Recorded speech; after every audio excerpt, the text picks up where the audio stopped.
ఇదిగోండి ఇక్కడ చంక భాగం అనేది మనం 5.5 ఇంచులు పెట్టుకోవాలి. ఒకవేళ 5.5 కాకుండా సపోజ్ మర్చిపోయో లేకపోతే పెద్దగానో ఏదో కట్ చేసామని అనుకోండి, 6 ఇంచులు పెట్టుకున్నాం అనుకోండి, అప్పుడు ఏం చేయాలి? చంక భాగం ఎలా చేయాలి? తక్కువ ఉంటేనేమో కట్ చేసుకోవచ్చు, ఎక్కువ ఉంటే ఎలా చేయాలి? దాని సొల్యూషన్ ఏంటంటే ఇదిగో చూడండి, ఇప్పుడు ఇక్కడ షోల్డర్ ఉంటుంది కదా, ఈ షోల్డర్ కట్ చేసుకోవాలి. కట్ చేసుకుంటప్పుడు మనకు 1/2 ఇంచ్ తగ్గిపోతుంది.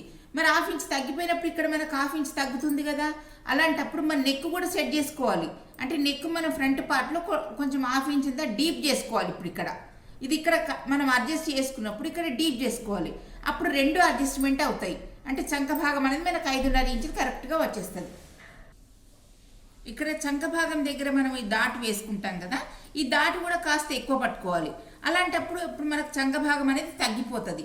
ఈ ప్రాబ్లమ్స్ సాల్వ్ అయినాయి అనుకోండి, మనకు చంక భాగం అనేది కరెక్ట్గా 5.5 ఇంచులతోనే వచ్చేస్తుంటుంటుంది. మనం ఏం వరి కావాల్సిన అవసరం లేదు. ఇలా నెక్ డీప్ చేసుకొని ఇక్కడ చంక భాగం అనేది ఇలా అడ్జస్ట్మెంట్ చేసుకొని ఇక్కడ షోల్డర్ దగ్గర చేసుకుంటే సరిపోయింది.